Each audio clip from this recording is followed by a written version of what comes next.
Once again, everybody, here is the 2007 Ford Crown Victoria that I picked up a couple weeks ago.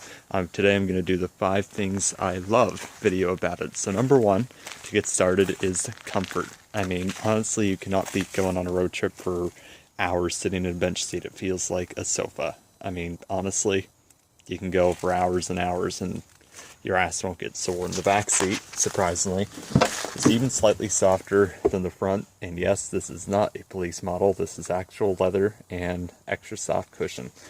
So really, you cannot beat the comfort in these vehicles. Well, the only thing my only complaint about the comfort is that your back support doesn't really have, you kind of slide around the seat a little bit because of lack of back support, but you'll get over it. Number 2, which might be a bit of a funny one, is design. I say that is, they do not make cars like this anymore. I mean, most cars had their front end planted to the ground and their ass end hanging up 10 feet in the air.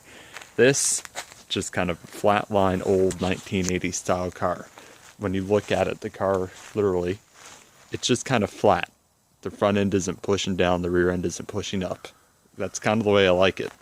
And I'll explain something a little bit later, and that goes with the easy to drive portion. But honestly, I like the design of these cars, otherwise I wouldn't have bought them.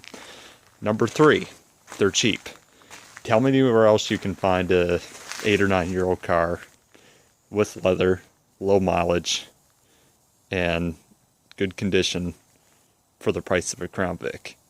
Thankfully, a lot of these were police models, so it even drives down the price of the civilian model. This one I picked up for a really good price, and honestly, can't complain about it. Yes, the civilian models will run you a little bit more than the police model, but for the extra reliability, and you know it's been looked after, hasn't been driven hard, all that stuff makes up for what you're missing on a police model. And honestly, the police model misses a lot of stuff that the civilian version has. So, like I said, the cost of these cars is cheap. Number 4. Another cheap thing. But these cars are extremely easy to work on. I mean, I take this to the shop, well, not this one, but my old Marquis had a lot of rear end problems, which is the reason why I got rid of it. I just didn't feel like dealing with them anymore. But these cars are extremely cheap to work on, and over both of them I've had this one for 1,000 kilometers already, so it's almost up to 100,000, unfortunately. But underneath the hood, if I can pop it, there we go, you have the old slow but tried and proven. One second.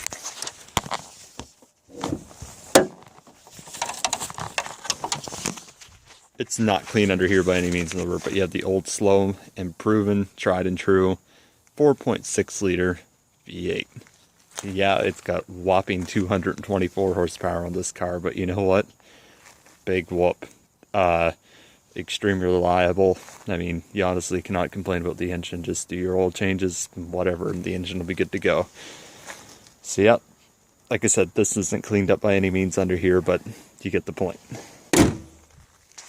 And now, last but not least, this might come surprising to a lot of you, but even with the size of these cars being however long they are, 5.38 meters or something like that, these cars are some of the easiest driving cars I've driven.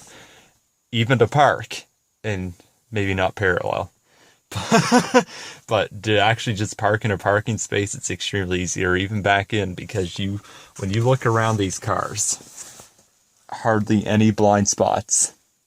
And that is something that no new car gets rid of. Blind spots are crazy in newer cars for those of you that have sat in them. But this, you can literally just look around. You really don't have any blind spots at all. And when you're backing up, you can see that whole rear bumper.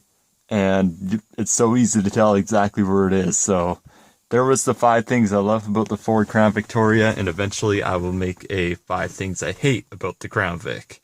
Thank you guys for watching, and we'll see you next time.